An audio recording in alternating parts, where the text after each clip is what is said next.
Pada kesempatan kali ini, saya akan memaparkan mengenai penilaian autentik dalam pembelajaran fisika mengenai penilaian rekayasa ide. Sebelumnya, saya akan memperkenalkan diri saya. Perkenalkan, nama saya Nur Azmi, NIM 41831211047 dari kelas pendidikan fisika B 2018, jurusan fisika Universitas Negeri Medan dan kelompok 4.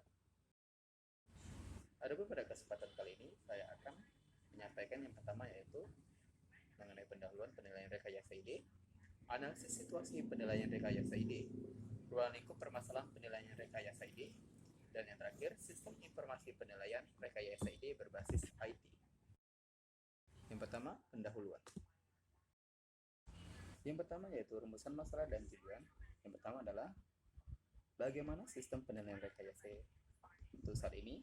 Yang kedua, apa saja ruang lingkup permasalahan dalam penilaian rekayasa ide di sekolah. Yang ketiga, bagaimana sistem informasi penilaian rekayasa ide berbasis IT.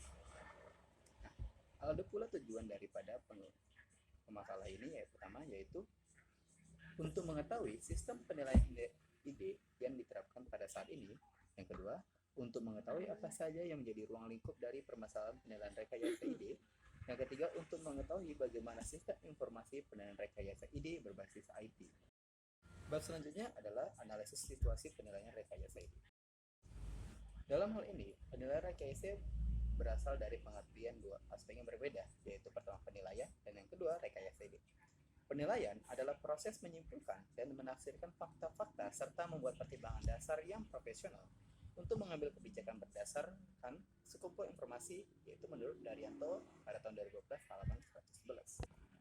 Sedangkan rekayasa ide merupakan wahana mahasiswa dalam berlatih menuliskan ide kreatif sebagai respon intelektual atau persoalan aktual yang dihadapi oleh masyarakat. Dapat juga dikatakan rekayasa ide sebagai turunan ide atau konsep baru dari ide yang sudah ada, dan ide baru itu diprediksi berlaku dalam konteks sosial yang sama atau berbeda, kreasi dan inovasi dari ide yang sudah ada. Dari pengertian penilaian dan juga rekayasa ide, maka dapat diambil kesimpulan bahwa penilaian rekayasa ide adalah proses pengumpulan atau penilaian dalam menuliskan ide kreatif yang dapat memberikan gambaran perkembangan pembelajaran. Kriteria rekayasa ide. Yang pertama adalah anggota kelompok pengusul berjumlah 3-5 orang mahasiswa. Yang kedua, nama-nama tim atau penulis, ketua, dan anggota harus ditulis lengkap dan tidak boleh disingkat. Yang ketiga, mahasiswa pengusul dapat berasal dari berbagai program studi yang berbeda atau dari satu program studi yang sama, namun masih dalam satu perguruan tinggi yang sama. Dan yang terakhir, jumlah halaman yang diperkenalkan untuk setiap proposal rekayasa ide adalah maksimum 10 halaman, tidak termasuk halaman kulit muka, halaman pengesahan, daftar isi, daftar gambar, biodata pengusul, dan dosen pembimbing. Keseluruhan proposal disimpan dalam satu format file PDF dengan ukuran file maksimum 5 MB dan diberi nama ketua kelompok, nama PT, ri.pdf, dan juga hard copy sebanyak 2 eksemplar bersama soft copy dikumpulkan pada dosen pengampu mata kuliah.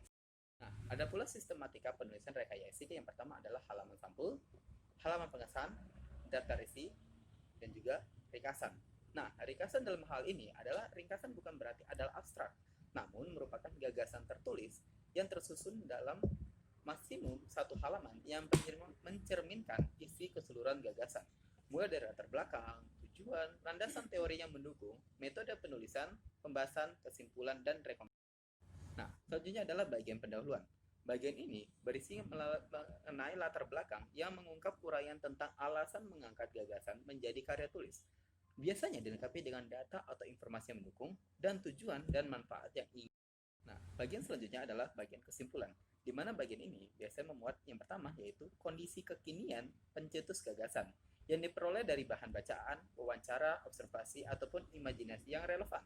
Yang kedua, solusi yang pernah ditawarkan atau diterapkan sebelumnya untuk memperbaiki keberadaan pencetus gagasan.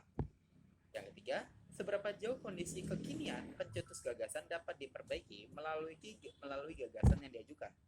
Yang keempat, pihak-pihak yang dipertimbangkan dapat membantu mengimplementasikan gagasan dan uraian peran atau kontribusi masing-masingnya. Dan yang terakhir adalah langkah-langkah strategis yang harus dilakukan untuk mengimplementasikan gagasan sehingga tujuan atau perbaikan yang diharapkan dapat tercapai. Nah, ada pula standar penilaian rekayasa ide yang dimuat dalam kurikulum blok berbasis KKNI atau Kerangka Kualifikasi Nasional Indonesia menurut keputusan Rektor nomor 0149/2016. Terdapat rubrik penilaian proposal rekayasa ide adalah yang pertama memuat bab 1 yaitu pendahuluan yang berisi latar belakang masalah, tujuan dan manfaat. Yang kedua ataupun bab kedua yaitu kerangka pemikiran atau gambaran umum yang akan memuat uraian permasalahan, subjek penelitian dan juga asesmen data. Yang ketiga ataupun bab ketiga yaitu metode pelaksanaan, yaitu akan memuat metode penelitian, langkah penelitian dan juga teknik pengumpulan data itu sendiri. Bab 4 mengenai pembahasan yang akan memuat mengenai analisis pembahasan ataupun penyelesaian masalah, kekuatan penelitian dan juga kelemahan penelitian. Bab kelima yaitu kesimpulan dan penutup. Nah, selanjutnya pada makalah kita bab 3 yaitu ruang lingkup permasalahan penilaian rekayasa ide. Nah, ada pula permasalahan pada penilaian rekayasa ide yang terjadi di sekolah adalah berdasarkan poin atau aspek penilaian yang terdapat pada rubrik penilaian rekayasa ide itu sendiri, dapat muncul beberapa permasalahan dalam penilaian rekayasa ide. Yang pertama adalah kerangka pemikiran atau gambaran umum. Nah, pada bagian ini akan memuat gambaran dari rekayasa ide yang akan dilaksanakan ataupun disusun oleh penulis. Permasalahan yang terjadi adalah sering sekali gambaran umum ataupun solusi yang ditawarkan daripada penulis tidak dapat dideteksi keoriginalitasannya. Hal ini akan mempengaruhi eksistensi daripada kaidah daripada rekayasa ide itu sendiri.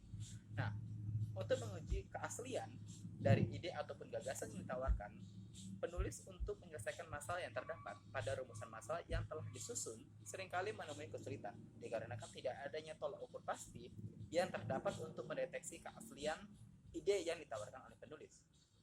Poin kedua adalah metode penelitian. Metode penelitian akan memuat cara bagaimana penelitian dari ide yang telah dikemukakan dan dilaksanakan. Kunci permasalahannya adalah metode penelitian yang digunakan banyak sekali yang hanya menggunakan kegiatan uji coba dan hanya bersifat mengumpulkan data tanpa ada perlakuan khusus terhadap subjek penelitian tersebut. Metode penelitian yang umumnya dalam hal ini melibatkan siswa, penulis hanya akan memberikan seperangkat angket ataupun video pembelajaran, lalu mendeteksi respon siswa yang hanya dilakukan dalam sekali pertemuan saja. Nah, yang akhirnya permasalahannya adalah dalam hal ini validasi dari data tersebut akan dapat dipertanyakan. Yang ketiga adalah pada poin kelemahan dan kelebihan penelitian. Nah, pada bagian ini biasanya memuat aspek yang menjadi nilai positif dan negatif dari ide yang ditawarkan oleh penulis. Permasalahan terjadi ialah merujuk kepada kaidah dari ide itu sendiri adalah buah dari pemikiran manusia yang masih bersifat abstrak dan tanpa ada pembuktian.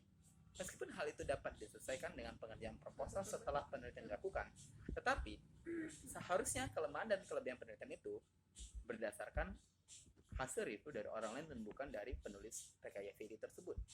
Nah, poin keempat adalah pada bagian kesimpulan penelitian.